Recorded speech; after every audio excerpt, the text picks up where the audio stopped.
4 বছরের ছোট্ট ছেলেকে রেখে অভিনেতা জাহের আলভীর স্ত্রী আফরা ইবনাত ইকরা মারা গিয়েছেন। মায়ের মৃত্যুতে কান্নায় ভেঙে পড়েছে ছোট্ট শিশু।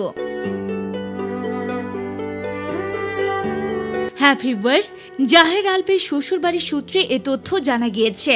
শনিবার 28 ফেব্রুয়ারি দুপুরে পরিবারের পক্ষ থেকে জানানো হয় ইকরা করেছেন।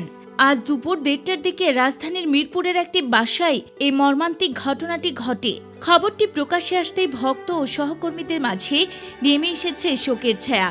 সামাজিক যোগাযোগ মাধ্যমে অনেকে গভীর সমবেদনা জানাচ্ছেন এবং ঘটনার প্রকৃত কারণ অনুসন্ধানের আহ্বান জানিয়েছেন। তবে এ বিষয়ে বিস্তারিত কিছু এখনো আনুষ্ঠানিকভাবে জানানো হয়নি।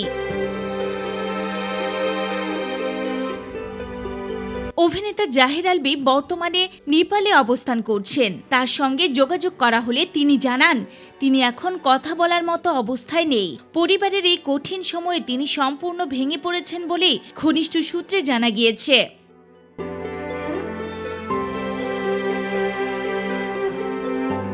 উল্লেখ্য 2010 সালের 9 নভেম্বর মাত্র 19 বছর বয়সে পালিয়ে বিয়ে করেছিলেন আলভী ও ইকরা।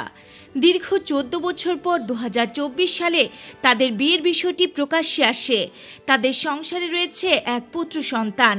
দীর্ঘদিন ধরে তারা ব্যক্তিগত জীবন আড়ালে রেখেছিলেন। হঠাৎ এমন অপ্রত্যাশিত ঘটনায় স্তব্ধ ছবি জঙ্গন। তো ভিউয়ার্স, এই কঠিন সময়ে তাদের পরিবারের প্রতি রইল গভীর সমবেদনা।